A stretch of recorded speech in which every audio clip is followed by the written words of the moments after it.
Olá, estamos no mês de novembro, Novembro Dourado, mês de conscientização sobre o câncer infanto-juvenil. Você sabia que, de acordo com o INCA, o Instituto Nacional de Câncer, são estimados 8.000 novos casos de câncer em crianças e adolescentes entre 2023 e 2025? Então vamos falar sobre esse assunto. Roda a vinheta. Estamos aqui no estúdio, então, com duas convidadas bem especiais. São duas Sandras, aliás, olha aí que coincidência. Uma oncologista do Hospital Infantil Albert Sabin e a outra é membro da Associação Peter Pan, uma ONG que acolhe, apoia crianças e adolescentes com câncer e familiares. Venham para cá, por favor, as duas, então, vamos falar um pouquinho sobre esse assunto, bastante delicado, mas também é preciso, né, falar sobre isso. Muito prazer, muito obrigada pela presença de vocês. Podem sentar, por favor. Então, são duas Sandras, gente, como eu estava falando. Olha aí que coincidência, doutora também. Muito obrigada pela participação de vocês. A gente está começando o mês de novembro, né? Novembro Dourado, esse mês aí importante de conscientização, para a gente informar, para a gente falar sobre isso, né? Sobre o câncer infanto-juvenil. Eu estava lendo aqui alguns dados no próprio site do Ministério da Saúde e o INCA, né, Instituto Nacional de Câncer, estimando aí 8.000 novos casos de câncer em crianças e adolescentes nesse triênio aí, 2023 a 2025. É muito caso, né? São muitas famílias aí que estão lutando contra o câncer, né? É importante a gente falar sobre isso, porque é bem diferente. Vou começar com a doutora Sandra, que pode falar um pouquinho para a gente sobre essa diferença. É bem diferente, né, do câncer em adulto, do tratamento, né, doutora? Fala um pouquinho para a gente. Sim, o câncer infantil acaba sendo bem diferente do câncer de adulto, sobretudo no que diz respeito ao seu desenvolvimento, que é extremamente rápido. Daí a importância do diagnóstico precoce dessa doença. E também, diferentemente do adulto, não existe formas de prevenção para o câncer infantil. Então, a gente considera como sendo, então, o diagnóstico precoce uma forma, então, de prevenção para o câncer nas crianças e nos adolescentes. Lá no Albert Sabin, a doutora atua no ambulatório, né? Com certeza deve lidar com alguns casos, né? Alguns sintomas em relação a isso. Tem como a gente fazer realmente um brevê, assim, desses sintomas? Tem como a gente diagnosticar, assim, tentar, de alguma forma, desconfiar, né? Que aquilo ali não está legal naquela criança? No Hospital Infantil Albert Sabin, que na realidade nós temos o Centro Pediátrico do Câncer, que é uma extensão do Hospital Infantil Albert Sabin, existe o ambulatório do diagnóstico precoce do câncer infanto-juvenil. Esse ambulatório ele funciona todos os dias, de segunda a sexta-feira, sempre no horário das 7 horas da manhã. Então, em termos de informações, né, o paciente deverá ir com um acompanhante e também levar um encaminhamento de um profissional de saúde. Obrigatoriamente, não precisa ser um médico, tá? Hoje, os profissionais da atenção básica aqui do estado do Ceará, aqui de Fortaleza especificamente, eles já tiveram muitos treinamentos a respeito do câncer infanto-juvenil. Então, basicamente, eles já conhecem, reconhecer aquelas crianças que, porventura, estejam desenvolvendo câncer, tá? Porque, na realidade, o câncer infantil não é uma doença tão frequente. Ela é extremamente grave, né? Principalmente quando diagnosticada tardiamente. Porém, se a gente consegue fazer esse diagnóstico cedo, e daí a importância desse ambulatório, desse encaminhamento precoce dos profissionais da atenção básica de saúde, dos pediatras, dos profissionais em geral, tá? E aquelas crianças que apresentarem qualquer sinal, qualquer sintoma de forma persistente e que for descartada a possibilidade de uma outra patologia, essa criança tem a indicação, então, de ir para o Centro Pediátrico do Câncer, para ser avaliado. Não existe fila de espera, tá? É um ambulatório de portas abertas, no entanto, é necessário que leve esse encaminhamento porque precisa realmente se tratar de uma possibilidade de câncer, né? É um serviço, nosso serviço terciário, extremamente complexo, né? De grande complexidade, temos de referência norte e nordeste, né? Temos muitos pacientes, então é importante que essa criança realmente tenha essa possibilidade. Qualquer sinal e qualquer sintoma que a criança apresente por um período de tempo maior, ou seja, 2, 3 semanas, e foi descartada a possibilidade de uma outra doença, ela deve ser encaminhada para o Centro Pediátrico do Câncer, para então começar essa investigação. Obrigatoriamente não vai ser câncer, porque como eu já falei para você, o câncer não é tão frequente na criança, né? Mas tem um crescimento, uma velocidade de crescimento do câncer da criança é diferente do adulto, né? Precisa ser diagnosticado de forma rápida para que a gente possa realmente dar melhores condições para essa criança no que diz respeito ao seu tratamento. Agora, doutor, existem assim tipos específicos que são mais comuns, assim, que são mais frequentes ou não? Como é que funciona? Existe sim, o câncer infantil mais frequente na população infantil é a leucemia, né? Dentre as leucemias, é a leucemia linfóide aguda, tá? E ela pode ser confundida com as doenças benignas da infância, porque geralmente ela começa com um quadro de febre, tá? A criança passa a ficar um pouco mais prostrada, fica com falta de apetite, pode aparecer manchas roxas pela pele, pode ter sangramento. Então, muitas vezes, essas doenças, não só a leucemia, mas o câncer em geral, ele acaba sendo confundido com as doenças benignas da infância. E acaba que, algumas vezes, as crianças chegam tardiamente ao nosso serviço. Então, o nosso objetivo realmente é que elas cheguem de forma precoce, é que elas tenham um tratamento, um diagnóstico precoce, um tratamento adequado, um serviço especializado, para que então ela tenha as chances de cura maior. Não é? Por isso é tão importante disseminar essas informações, né? Eu queria até complementar a fala da doutora Sandra, exatamente nesse quesito que você colocou. A associação, quanto instituição que apoia, né, o tratamento e as crianças que se tratam no Centro Pediátrico do Câncer, nós desenvolvemos um curso, né, um EAD, é um curso à distância sobre sinais e sintomas, o nome dele é Salvando Vidas, né, exatamente para capacitar. Ele tanto capacita profissionais da área como também leigos. Né? Que são pais, responsáveis, exato, professores, porque dentro da escola também acontece muito, a criança cai, às vezes a professores têm às vezes mais contato com a criança diariamente do que a família consegue perceber mais fácil, então a gente tem essa vamos dizer assim, essa ferramenta que possibilita, e muitos desses profissionais que a doutora Sandra falou, né, que já foram capacitados, foram por meio dessa ferramenta. A Associação Peter Pan, referência também aqui no nosso estado, Norte e Nordeste, acho que no Brasil, né, que vem gente de todo o Brasil realmente, dando essa notoriedade assim, para a associação. Já são quantas famílias ali atendidas e acompanhadas? A associação são 28 anos, né? Nós completamos esse ano em abril e já estamos quase no 30º ano, graças a Deus. E nós atendemos hoje, em média, 1000 famílias, né? Que se tratam no Centro Pediátrico do Câncer, que quem faz o tratamento é o Hospital Infantil Albert Sabin, né? E a associação cuida dessas famílias através... São programas de promoção à saúde buscando a humanização do tratamento, o apoio ao atendimento, né? Enfim, são Você falou uma coisa aí, humanização. Toda vida que eu vou lá fazer matéria, eu converso com as famílias, elas dizem, olha, o diferencial aqui é o tratamento, assim, né, que dá não só ao paciente, mas também ao acompanhante familiar. Quer dizer, o profissional, ele está ali também se preocupando, como é que você está, sabe? Você que está acompanhando também, você está numa luta junto com a criança. Sim. Né? Às vezes até física também, porque você se esgota realmente. E assim, toda eles a família também falam, toda a família, né?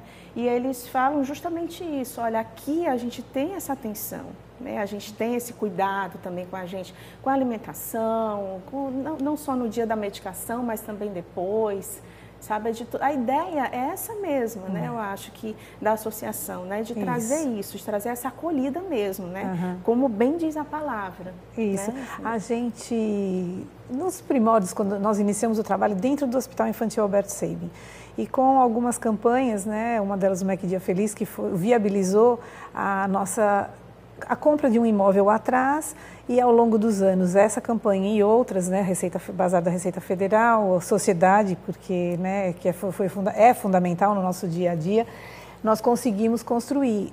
E o Centro Pediátrico do Câncer, ele foi construído pela instituição, já pensando exatamente na humanização do tratamento. Ele era feito dentro do Sabin, com a mesma propriedade e competência que é feito hoje no CPC, porque são todos os profissionais que vieram para lá, mas eram em unidades diferenciadas, espalhadas, vamos dizer assim. E a gente conseguiu trazer, por exemplo, hoje existe uma UTI só para as crianças com câncer, né, dentro dessa unidade. Em breve, se Deus quiser, e com a ajuda da população, a gente vai conseguir concluir os centros cirúrgicos, que hoje as nossas crianças ainda fazem a cirurgia no Sabin, mas em breve a gente vai concluir, que já é a expansão. Em 2010 nós concluímos o centro pediátrico, que é um dos nossos pilares, né, a humanização do tratamento, e desenvolvemos os 16 programas sociais, que passa por tudo que você falou, né? Desde do suporte nutricional para a criança e a família, como o programa como Cuidando do Cuidador, que é exatamente essa atenção focada na família, porque a família toda adoece com a doença, com certeza. Esse psicológico, doutora, ele também tem que ser tratado, né? Já está comprovado, já está certo de que trabalhar esse psicológico também na criança ajuda esse caminho todo do tratamento, a percorrer esse caminho do tratamento? Sim, quando uma criança recebe o diagnóstico de câncer, a família toda, né, precisa ser acompanhada, precisa ser acolhida. Não resta dúvidas que é uma doença grave, né?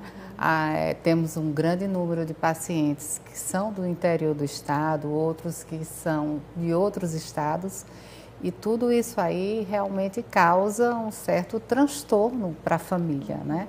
É a mãe que precisa deixar os outros filhos em casa, ou até mesmo o pai, para ficar cuidando dessa outra criança. Os outros filhos que ficaram lá, tem a questão do abandono ao trabalho também. Sim. Então é uma situação muito delicada, e principalmente no início do tratamento, que essas crianças precisam muitas vezes permanecerem no hospital por um período de tempo maior. Então é uma mudança muito grande na vida das crianças e na vida das famílias, né? Então, nesse período eles precisam de apoio durante todo o tratamento.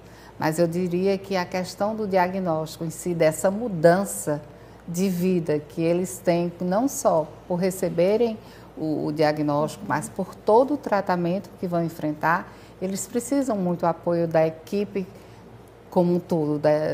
Nós somos muito profissionais, né? Então, é do médico, é do psicólogo, é do psiquiatra, desde o tratamento da enfermagem, né? Isso,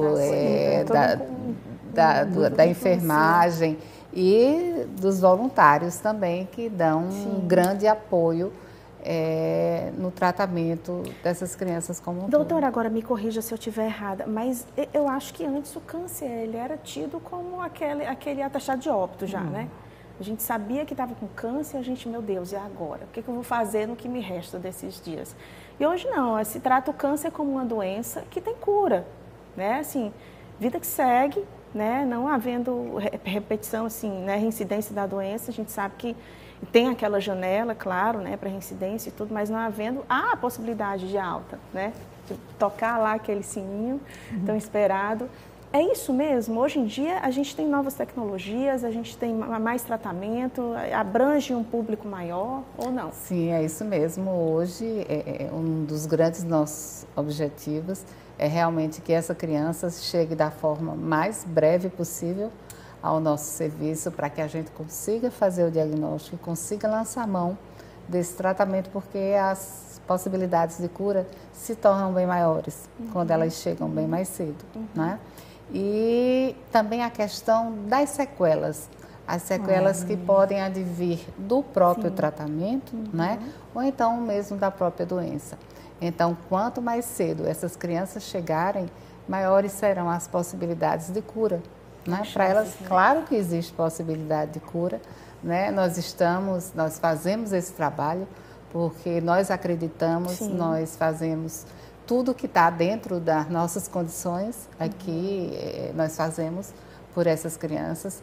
Hoje a gente está modernizando, como a Sandra falou, tem a questão do novo centro cirúrgico, que hoje existe um centro cirúrgico de menor porte lá no Centro Pediátrico do Câncer, mas na realidade o que nós desejamos e o que vai acontecer em breve vai ser um centro cirúrgico de maior porte, onde essas crianças vão ser realmente se submeterem às cirurgias no próprio Centro Pediátrico do Câncer, imediatamente ficam lá na UTI, que é específica apenas para elas. E hoje nós estamos conseguindo modernizar todo o nosso laboratório de patologia, de citologia, de biologia molecular, que isso aí é extremamente importante no que diz respeito ao diagnóstico, né? Então, a gente está vivendo um momento assim muito feliz com relação a essa questão dos laboratórios, né? Porque hoje nós vamos conseguir ter um laboratório praticamente totalmente digitalizado. Ponto, né? É um cenário bem diferente, né? Daquele Vai mudar todo o cenário que a gente tinha, que a gente tem hoje, que a gente tinha no passado. Então vai ser algo muito importante, a gente vai poder compartilhar nossos casos com dá mais outros profissionais também profissionais. em diagnóstico, será? Sim, com certeza. Com certeza. Com outros profissionais de outros estados, de outros países, né? Assim, Para todos... compartilhar experiências e chegando a consensos de... Isso, tem alguns casos que são casos mais complexos, mais difíceis, e a gente precisa compartilhar, né? Ninguém consegue fazer oncologia sozinho, você faz oncologia, mas com uma grande equipe de profissionais. Então, esses equipamentos que estão chegando no Hospital Infantil Albert Sabin vão dar essa possibilidade da gente estar compartilhando esses casos mais complexos com profissionais de outros estados, com profissionais até mesmo fora do Brasil, para que realmente a gente possa, então, fazer esse diagnóstico de mais certeza, de forma mais breve para nossos pacientes.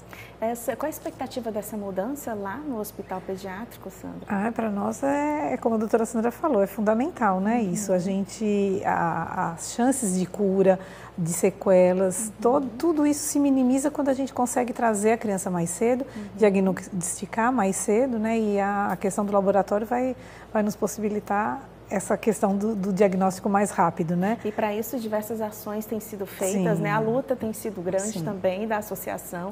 A gente percebe, são muitas campanhas para poder engajar também as pessoas e ao mesmo tempo é bom porque informa também a muita gente, né? Do que se trata o câncer infanto-juvenil, como é que é essa luta, né, Sandra? Me fala agora, assim, alguns planos, né? Fora esse centro, assim, o que vocês têm realmente assim, já engatilhado agora nesse final de ano, para as pessoas que quiserem ajudar e quiserem se engajar também, não só colaborar, né, de forma financeira, mas também colaborar de forma física, indo lá e ajudando e tentando conversar com algum paciente ou tentar fazer alguma atividade ali com aquelas crianças de repente, né? Bom, como eu falei, né, nós desenvolvemos 16 programas de promoção à saúde. É muita coisa. Sim, e a gente só consegue fazer isso com a força do voluntariado. Isso. Porque a associação nasceu, né, do coração voluntário, que a nossa... Ela não é hoje mais presidente, mas foi fundadora e presidente até bem pouco tempo, a senhora Olga Freire, e ela plantou essa sementinha do amor que se frutificou, graças a Deus, e deu muitos resultados positivos, e nós temos a grata satisfação de dizer que nós conseguimos transformar a história do câncer infanto-juvenil, porque a realidade era bem diferente. E hoje a gente tem uma realidade totalmente promissora, né? A gente pode dizer, com ações como a gente falou, né? Apoiando, por exemplo, a questão do EAD, a busca, né, da profissionalização, capacitação das pessoas sobre sinais e sintomas, que é tão fundamental para a saúde, que está inclusive em harmonia com a nossa missão, que a nossa missão é elevar o índice de cura e melhorar a qualidade de vida das crianças. E é exatamente buscando isso que nós desenvolvemos ações como essas, que nós só conseguimos fazer porque a gente tem o apoio da sociedade e através de campanhas que nós vivemos de doação, né? E agora, dia 23 de novembro, é o Dia Nacional de Combate ao Câncer Infantil Juvenil, e também temos o Dia de Doar, que é dia 29. Então, nós buscamos, por meio dessas campanhas, e incentivando as doações, a cultura, né, da doação. Tem o apadrinhamento também, né, que eu já sei. Temos várias, exato. O apadrinhamento é o suporte nutricional que nós fornecemos para as crianças, que também é o nosso, vamos dizer, o nosso programa número 1. Nós iniciamos com ele na época. As famílias, quando recebiam, como você falou no início, né, recebiam um diagnóstico de câncer e era uma sentença de morte. Então, a grande maioria continuava vindo para receber a cesta. E nós associamos o retorno ao recebimento da cesta se ela trouxesse a criança, porque elas abandonavam o tratamento, mas vinham receber a cesta. Então, nós unimos dois fatores importantíssimos, né, num único programa que hoje ele se perpetua, né? São mais de 800 famílias que são beneficiadas com essa cesta, esse suporte nutricional que nós fornecemos. E como ela, tem N outros, né? A gente tem, por exemplo, o Moradia Mais Saúde, que a gente executa quando a gente percebe que a condição de moradia da família vai refletir no tratamento, porque se você não tem, você está no hospital, normalmente o tratamento inicial, principalmente, tem muitas fases de internação. Aí a criança passa por aquela internação, quando os médicos lutam para estabilizar, deixar a criança, aí ela vai para casa. Se é um local não tem higiene necessária, não tem estrutura, muito bicho, acaba que a criança, né, fica doente e acaba complicando, vamos dizer assim. Então, a gente atua nisso, falta de banheiro, às vezes colocar uma cerâmica no quarto da criança, na cozinha, enfim, a gente atua nessa questão, que esse é outro programa, né? Hoje ele chama Moradia Mais Saúde. Temos também, e com isso, para nos apoiar em todas essas ações, nós contamos com telemarketing, né? Temos as redes sociais também. Exatamente, que nos ajudam muito. Temos a parte a mobilização de recursos, que busca editais, projetos para que a gente possa conseguir recursos. O Centro Pediátrico foi construído exatamente a isso, como eu falei, com campanhas, né? Que tem umas que são anual, outras de 2 em 2 anos, como o Bazar da Receita Federal, e temos os outros projetos e editais que a gente participa também na busca de recursos para a gente poder viabilizar todas as ações que nós desenvolvemos. E o Dia de Doar, como eu estava falando, as pessoas que quiserem tiver interesse, né, em participar, é só entrar em contato conosco. Nossa equipe de telemarketing vai estar o mês todo esclarecendo as dúvidas, né? O telefone da gente é o 4008-4109. É só entrar em contato que a gente pode esclarecer melhor. Nosso tempo já é curtinho, mas antes de finalizar, eu também queria perguntar à doutora, assim, de uma forma mais humanizada, né? Eu imagino que são vários casos, né? Assim, várias situações durante sua carreira que você já deve ter vivido em relação a isso. Mas, assim, como é que você se sente, sabe, no final que você vê aquela criança ali já com saúde sendo restabelecida e conquistando ali, né, a infância de novo, né, reconquistando a infância, né, porque muitas ficam internadas por muito tempo, e o adolescente também. Para o profissional, assim, como é que ele se sente? Eu imagino que é mais do que gratificante, né, isso. Eu imagino. O que passa na sua cabeça, doutora? Trabalhar com criança é muito bom, não é? Sempre a gente é recebido com aquele sorriso, com aquele incondicional, afago. né? Não só da criança, mas da mãe, dos familiares também. Então, mesmo durante as fases mais difíceis, né? Mas a gente, claro que a gente sente, é impossível que a gente não se envolva, né? Não existe, para mim não existe essa possibilidade, a gente sempre está envolvido, mas quando conclui o tratamento é fantástico, né? É o final de uma etapa que não foi fácil, não só para aquela criança, mas para a família como um todo, para os pais, para os irmãos. Uma criança, quando ela recebe o diagnóstico de câncer, a família toda recebe esse diagnóstico. Então, quando conclui, é algo muito gratificante, a gente fica muito feliz, né? E permanecemos acompanhando essa criança. Pois é, porque eu acho que a família também vê no profissional como um amigo já, né? Já está tão próximo ali, há tanto tempo que vê aquela Não se quebra os vínculos, não. Não dá para se quebrar. A gente permanece acompanhando essa criança, permanece acompanhando essa família. Até os 18 anos de idade, elas permanecem no Centro Pediátrico do Câncer só depois dessa idade. E caso elas tenham já concluído o tratamento, é que elas são encaminhadas então para um serviço de adulto para permanecerem o acompanhamento, que é importante, mesmo após ter concluído, que elas fiquem fazendo seguimento para ver o que é que está acontecendo com ela. Porque, infelizmente, a quimioterapia, a breve e longo prazo, ela pode trazer alguns danos. Então, é importante esse acompanhamento e até mesmo pensando, infelizmente, às vezes, numa possibilidade da doença retornar.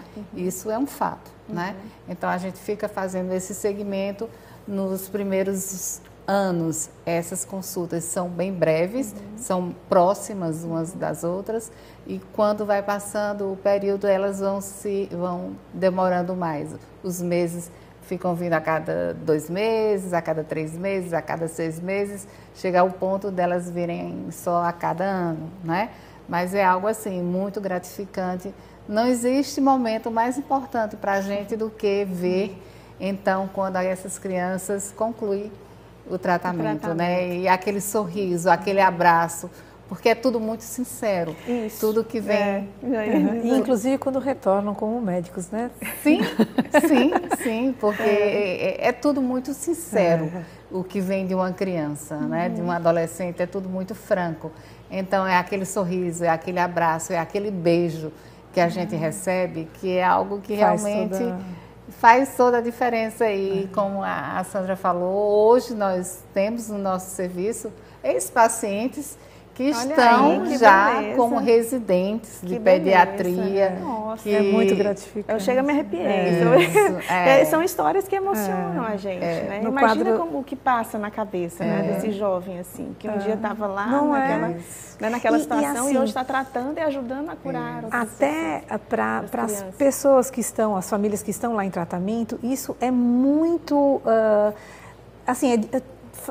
traz esperança para eles. Por exemplo, no quadro da instituição, nós temos 2 colaboradores que foram pacientes e que hoje são pais de família. Eles trabalham conosco já há mais de 10 anos e são pais de família. Então, muitas vezes chegam as mãezinhas lá, o Enéas já vivenciou situações assim, a mãe chega cabisbaixa, porque a criança está numa fase ruim e tal, e aí quando ele fala que ela tem a força, porque ele já passou por isso, muda totalmente o sentido, né?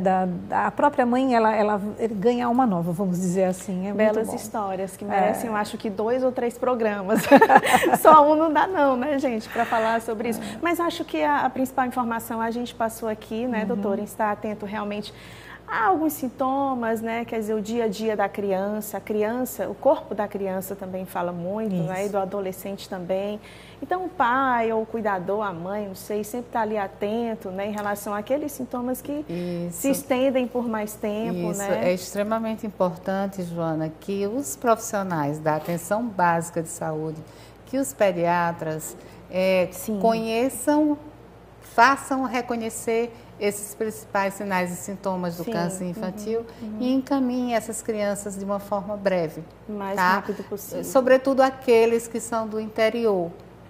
Não tem condições de investigar, encaminha essa criança, porque só assim a gente vai dar uma maior possibilidade de cura para essas crianças, porque fica difícil para eles fazerem o diagnóstico do câncer, principalmente no interior, né?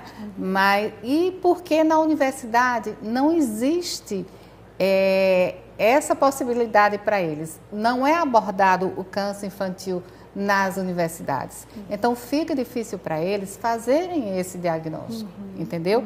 Então, como existe o curso EAD Salvando Vidas, olha aí, é totalmente gratuito, um curso de 40 horas, uma oportunidade, certificado, né? É muito importante que eles fiquem atentos a essa questão, que eles entrem no site para conhecer o curso Salvando Vidas, que está disponível, né, no site da Associação Peter Pan, e conheçam o curso, façam o curso, porque verdadeiramente eles estão ajudando a salvar vidas. Literalmente. Muito obrigada pela participação, então, de vocês. Sandra, vamos deixar alguns contatos, né, da Pronto. Associação Peter Pan. A rede social é @associacal Peter Pan, né? Tudo junto. Isso. Mas tem telefone de contato também, tem, que é o 4008-4109.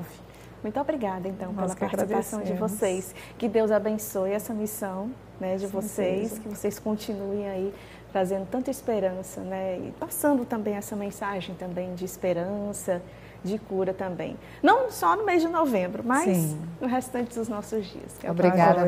Obrigada, gente. A gente fica por aqui. Até a próxima. Tchau, tchau.